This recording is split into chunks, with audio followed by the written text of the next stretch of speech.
Hello, this is John from caveofprogramming.com, and this is a tutorial on serialization in Java. To tackle this tutorial, it's good if you already know not only lots of basic Java, but also how to read and write text files in Java, because we're going to kind of build on that here. So if you've seen my previous tutorials, we've already covered reading and writing text files. Another thing that I'm going to use here is I'm going to use the try with resources syntax that was introduced in Java 7. So I'm going to read and write files in this tutorial using a Java 7 syntax, which I've also covered in a previous tutorial. And if you're using Java 6, you'll need to use a slightly different form of exception handling, a kind of old version, which you can find again in previous tutorials that I've created on reading and writing files. So with those caveats, let's proceed. Now I've already created a project in Eclipse here, and I've created a few files. Serialization, I should say, what it is if you take an object and you serialize it, it means turning that object into a kind of binary form, into binary data. And if you deserialize an object, it means taking binary data and turning it back into an object. And what we're going to look at here is serializing to files, so which is often what people mean when they say serializing in Java. So we're going to take objects of this person class that I've created, and we're going to write them to a file, and then we're going to see how we can read them back from that file. So taking the objects out of the file and turning them back into objects in a Java program. Now normally this would be, both of those, reading and writing, will be part of the same program. So if you have a program with, let's say, a open facility and a save facility, then you could implement those if you wanted using serialization. But rather than create a whole massive GUI program or some kind of menu system here, to demonstrate serialization, I've got two separate programs. I've got one main method here in this read objects class, and I've got a different main method in a write objects class. So what I'm going to do is I'm going to create one little program that writes objects to a file and another program that reads them from the file. But bear in mind that normally reading and writing will be part of the same program. And of course in Java, you can happily have more than one main method in your program, even though you've then got to pick one main method as the starting point for your program when you actually run it. But you're allowed to define as many main methods as you want. And it's not uncommon to have a Java program that will have more than one main method, because you might, for example, have your normal entry point of your program, and you might have like a test main method that tests stuff as well, for example. So we're going to make use of that here. And what I've got here is, firstly, I've got this person class that I've created, and it's just a really simple class. Again, building on previous knowledge that I hope you've absorbed by now. We've got a simple person class with just some simple data, an ID and a name. We've got a constructor that allows us to set that data, and I've given it a two-string method, so that if we call system.out.println and pass it a person object of this class, it will display in a kind of nice way. I've got a write objects program here, and what this is doing at the moment is it just says writing objects. It creates an object, well, it creates two objects of the person class with different IDs and different names, and then it's just using sysout to display those objects. So if I run that, we get this down here, and I've got this read objects program, and all this is doing at the moment is it just displays the text reading objects but doesn't do anything more. So first, let's concentrate on writing our objects to a file. So I'm going to take these two objects here, two little simple objects with some data in them, and write them out to a file. Now to do that, I'm going to use a class called file output stream.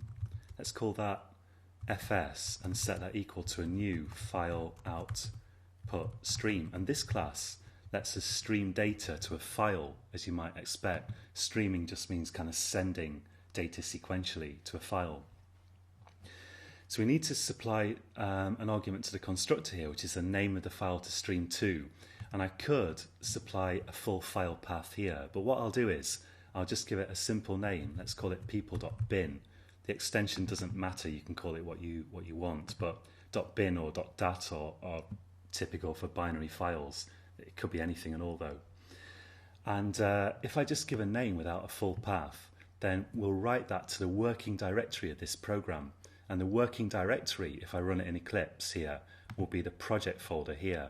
So I'll be able to see it down here. In fact, here's one I created, here's one I created earlier. Let's go back to Eclipse. And I'm just going to delete that now because I want to create it from scratch. Okay, so let's import file output stream. So I'll click this warning, this error here, and go to import file output stream. And now the second thing we've got to do is handle the exceptions. And at this point, you could go to surround with try catch, or even add throws declaration and throw the exception out of your main method. What I'm going to do is use Java 7 syntax, the try with resources that I described in a previous tutorial. I'm going to type try here and surround the whole thing, getting rid of the semicolon with brackets, and then put the curly brackets in. And then if I click the warning, I can go to add catch clause, and we can catch the exceptions that this throws. And the advantage, as I described previously in a previous tutorial of try with resources, is that this syntax will automatically call the close method of this object. So it's going to call fs.close. If you use a kind of Java 6 or before type try catch block, you need to remember to call fs.close later on in your program. It's really important. But here it will be called automatically if I put it all in the try block like that. It's just that this is only possible in Java 7 or later. Okay, so now this will catch a file not found exception, which I guess will be called if we can't create this file. And IO exception can be thrown as well, and that is going to be thrown if we can't write to this file for some reason. So if you're going to write a robust program to distribute to end users, you need to, of course, handle these exceptions gracefully by popping up an alert or outputting a message or something. But here I'll just leave the stat trace in because I just want to demonstrate the principle here. So we've got a file output stream, and the next thing we need is object output stream, which I'll call OS. I'll set that equal to a new object output stream, and we need to pass to the constructor of that the file output stream object that we're going to use to allow this object output stream to stream data to our file here. Let's add the import by clicking the error and going to import object output stream. Now here I need to call the close method myself. Let's say os.close of this object output stream, otherwise I'll get a warning there. I feel that there must be a more elegant way of dealing with this, of dealing with the exceptions here and of closing things, but this is the most elegant way that I can figure out, so we'll stick with it here. At least it works, but it just kind of annoys me that this is being closed automatically and this isn't. But I don't want to start nesting exceptions. I personally really hate that. It looks so ugly. So at least we've not got any nested exceptions here. We just have to call close ourselves on this, even though the close method is being called automatically for this one. But anyway, so pretty simple. And if you're used to writing text files, you'll recognize this syntax. We're just kind of taking some kind of output stream and passing it some kind of file output stream and using that to write to a file, kind of a Russian doll type thing with one object being passed to another. Now we can use this object output stream to write these objects to a file. So in between opening it and closing it, so here we can say os.write, and if I type write, you can see in the autocomplete that we've got methods for writing all kinds of stuff here, all kinds of data, like write char and write double and so on. You can write whatever data and objects you like to your file. You can serialize whatever data you want. You just do it sequentially, and here what I'm going to do is I'm just going to serialize these two objects one after the other, but there's no problem in mixing different objects, or you could write objects and your own custom objects and write integers or strings or whatever you like. You just do it one after the other. So you can serialize whatever you like here. Let's say, because I want to write an object of a type that I've declared, I'm going to use the write object method here, and I'm going to pass it one of my objects. So I've got this object, the variable's called Mike, and it contains the data, this ID and this name. And once we've written that, let's write another one. Let's say os.write object, and let's write my Sue object, so this one here. And that is enough to serialize the object to a file, except for one important thing. If I run this now, what we'll get is a not serializable exception, and it's mentioning my class here, which I call person. Now there's this kind of classic interview question, or job interview question, or exam question. How do you make a class serializable in Java? And the answer is very simple in a way. So I'll go to my class here. I want to make this class serializable. In other words, I want to make it possible to serialize this class, just like I can serialize strings and doubles and all that sort of thing. All I have to do is implement this serializable interface. So how do you make an object, how do you make a class serializable? Implement the serializable interface. So I just need to type here implements serializable, and whoops, I need the E there, and I need to import serializable, capital S, because it's the name of an interface, and interfaces and classes always start with a capital letter in Java. And now, hey presto, we can hopefully do this. Let's run it. So notice the interface doesn't have any methods in it. All we've got to do is just say that we implement it, and we don't have to do anything else there. And if I run this, well, let's select write objects and click run. And now, hopefully, well, we haven't got an error, so hopefully we've written that file.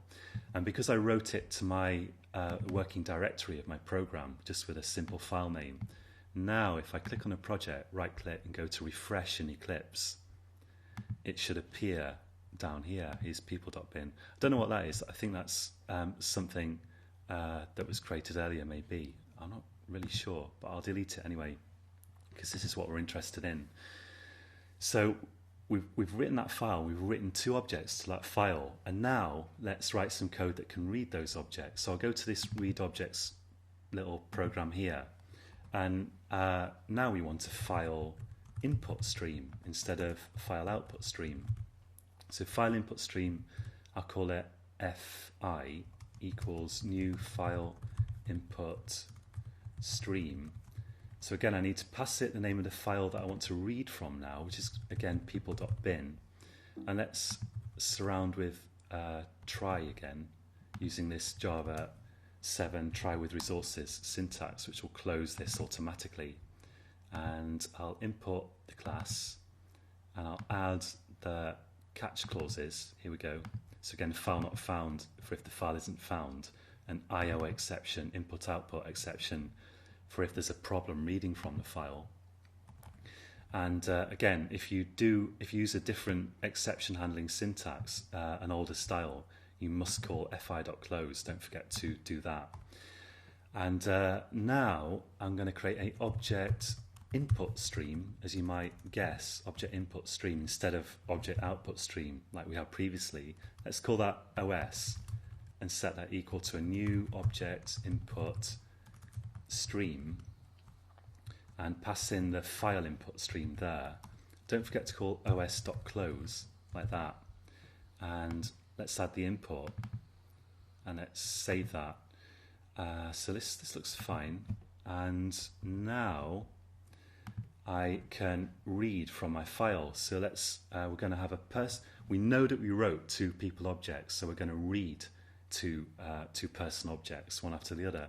Let's say person1 equals os.read object, and because this returns a object, the kind of grandparent object class, I need to cast this to the actual particular object that it is, particular type of object, which is person.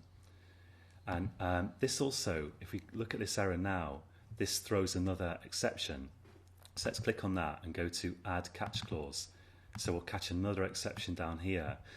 And what this is as you can see, you can read your object in a different program to the one that to the one that wrote it if you want to, although that's not typical, but we are doing here. And that means that read object might read a object of a class that doesn't even exist in this program.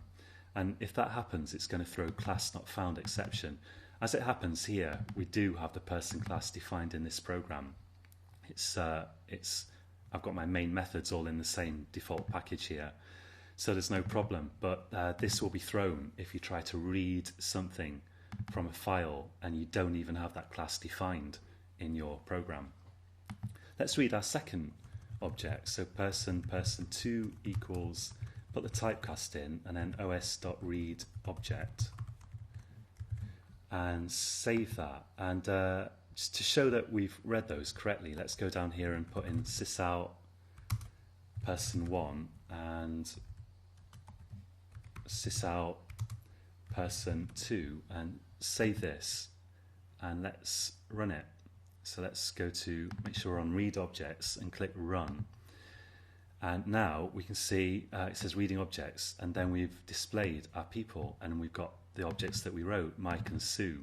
And of course we've got them, we've read them in the same order that we originally wrote them in here. So you can use this to implement saving and loading functionality in your programs, which is quite handy. I'm just gonna I want to show you one other little thing. You may have noticed, if you've been doing a lot of programming in Java, that sometimes you get this warning in Eclipse, and I'm not sure whether this is coming from Eclipse or from the Java compiler, but it says the serializable class person, in this case, does not declare a static final serial version UID field of type long. And to get that warning to go away, you can click on it, and you could go to add default serial version UID, but let's go to add generated serial version UID. And what it does is it just adds this static long field that's set to basically some random number. And if you just want that warning to go away, then you can just do that and forget about it. But what actually is this? Well, let's take a look. If I go to write objects, and we'll run it. So I'm writing objects. I'm writing my person objects to this file. Actually, I'm overwriting the original objects now, so I'm writing them again. And they've got this serial version UID. Now let's change this serial version UID to, like, I'll just change the 4 to a 3 at the beginning, save it. And let's run read objects here. So I'll run this, and it says, gives me an error. It says, invalid class exception, and we've got some stuff complaining about how we tried to read with this serial version UID, but they were written with this serial version UID. And indeed, if I change this back to a 4 now and run my read program again, read objects, then it reads fine. So all this is it's an ID that in order to deserialize objects that you've previously serialized, in other words, in order to read objects from a file that you've previously written to the file, if they've got this defined, then it must match the class that you wrote with, must match the class that you read with, or vice versa, I should say. You must read with a class that has the same serial version UID if it was defined to start with. And all that is a way of checking that you're reading with the exact same class that you wrote with. So you could write to a file, and then years later you try to use a different version of the program to read from that file. And if the class has changed a lot, if it's changed significantly at all, in fact, since the last version, you would change this serial version UID, and that's one way of saying, look, this class is different. You can't read this file with this version of the program anymore. So by changing that, it means that you can no longer use the new version of the class to read from the file, because it's just changed too much. So if you added more IDs or deleted these or something, you could change this to stop people trying to read with that new version of your class. And as far as I know, that's really all it's for. Maybe not a tremendous lot of use, but it gives you a way of checking that you're reading with the same class that you wrote with. And that's all there is to it. So I'll leave it there for this tutorial. A lot of stuff in one tutorial, and if you're a bit lost, then you might want to go back and check some of the basics, like this try with resources, reading and writing files, and possibly defining classes and stuff like that. But if you followed it, congratulations. And this is one of the most complicated things that you'll find in like the really sort of core of Java. And it's a popular topic on exams and job interviews as well. You can find more videos from me on www.caveofprogramming.com. So if you go to www.caveofprogramming.com, you can find more free courses there, as well as premium courses which include free videos that you can also view for free on Android and JSP's Java Swing and Perl as well at the moment. Actually, Spring I'm working on now, so that's in the pipeline. And so check that out, and until next time, happy coding.